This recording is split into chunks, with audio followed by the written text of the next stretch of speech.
뉴스 읽어드립니다. 오늘의 뉴스를 10분 만에 정리해드립니다. 오늘은 2024년 4월 11일 목요일입니다. 미국과 한국의 주요 뉴스를 읽어드립니다. 캘리포니아 주 정부 감사 결과 수년 동안 노숙자 정책과 예산 등이 방만하게 운영돼 온 것으로 드러났습니다. LA타임즈는 캘리포니아 주 감사국이 감사 보고서를 발표하고 노숙자 위기를 막기 위해 지출된 수 10억 달러에 그만큼의 가치가 있었는지 의문이며 효율성을 높이기 위한 노력이 필요하다고 지적했다고 보도했습니다. 감사 대상은 2016년 캘리포니아 주 의회가 노숙자 프로그램 정책 시행을 감독하기 위해 특별 설립된 캘리포니아 주 노숙자 관련 기관 협의회였습니다. 감사 대상 단체는 노숙자 정책 데이터를 제대로 수집하지 않았고 예산 지출에 따른 정책 효율성을 검토하지 않았으며 노숙자 프로그램 결과 영향 등을 평가하지 않은 것으로 드러났습니다. 캘리포니아 주 정부는 지난 5년간 노숙자 위기 해결을 위해 200억 달러를 예산을 투입했습니다.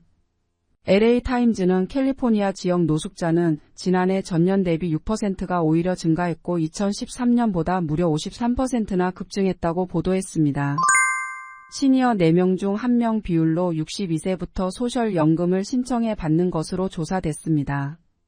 연방사회보장국이 최근 발표한 자료에 따르면 남성의 경우에는 22.9%, 여성의 경우에는 24.5%가 연금을 받을 수 있는 가장 이른 시기인 62세에 연금을 신청하는 것으로 나타났습니다.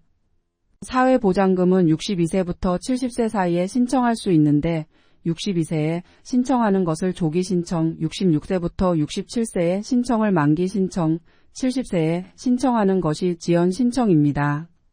사회보장국에 따르면 지난해 6월 기준으로 62세에 은퇴한 미국인들이 평균적으로 받는 소셜연금은 1277달러였습니다.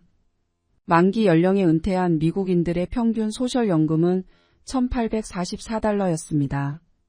조기 신청 시 연금액은 만기 신청보다 30% 정도 적게 수령하는 것으로 나타났습니다. 최고의 스포츠 스타로 높은 인기를 달리다 전 부인 살인 용의자로 지목됐던 오제이 심슨이 76세의 나이로 사망했습니다.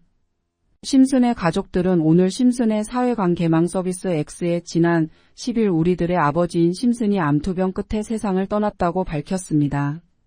심슨은 1970년대 미식축구 슈퍼스타로 명성을 떨쳤습니다. 하지만 1994년 6월 전처 니콜 브라운과 전처의 친구 롱 골드먼을 살해한 혐의로 체포되면서 큰 충격을 안겼습니다. 심슨은 혐의를 부인했고 초호화 변호인단을 앞세운 세기의 재판 끝에 결국 무죄를 선고받았습니다. 하지만 당시 재판은 유명 스타가 연루된 데다 인종차별 문제와 경찰 비판으로 이어지며 무수한 논란을 남겼습니다. 불법 도박 채무를 갚으려고 미국 프로야구 LA 다저스의 오타니 쇼헤이의 돈에 손을 댔다가 해고된 통역사 미즈하라 이페이가 연방검찰에 의해 은행 사기 혐의로 기소됐습니다.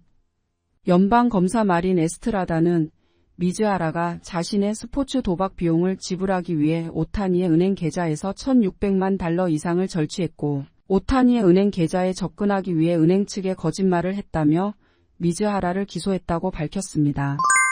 한국 뉴스입니다. 이번 총선에서 민주당은 비례의석을 포함해 175개의 의석을 가져가며 목표했던 단독 과반을 훌쩍 넘었습니다. 집권 3년 차 치러진 국회의원 선거를 정권 중간평가로 규정하고 선거 전략을 펼친 게 주요했다는 평가입니다.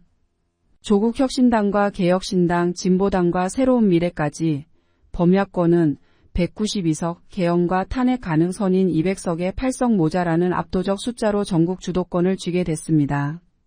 국민의힘이 얻은 지역구 의석은 90석, 여기에 국민의미래 비례대표 18석을 합해도 여당 의석은 108석에 불과합니다.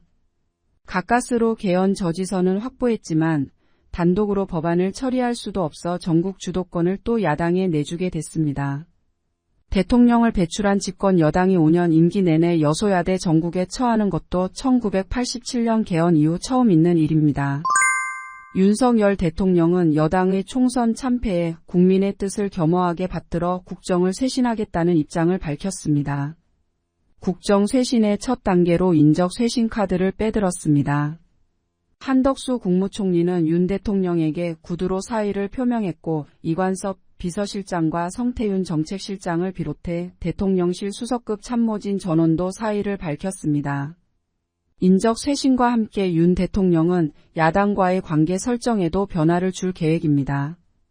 취임 후 단 한 번의 공식 회담이 없었던 이재명 민주당 대표와의 만남 가능성과 함께 야당과의 긴밀한 소통을 위해 대통령실 조직을 개편할 가능성도 제기되고 있습니다.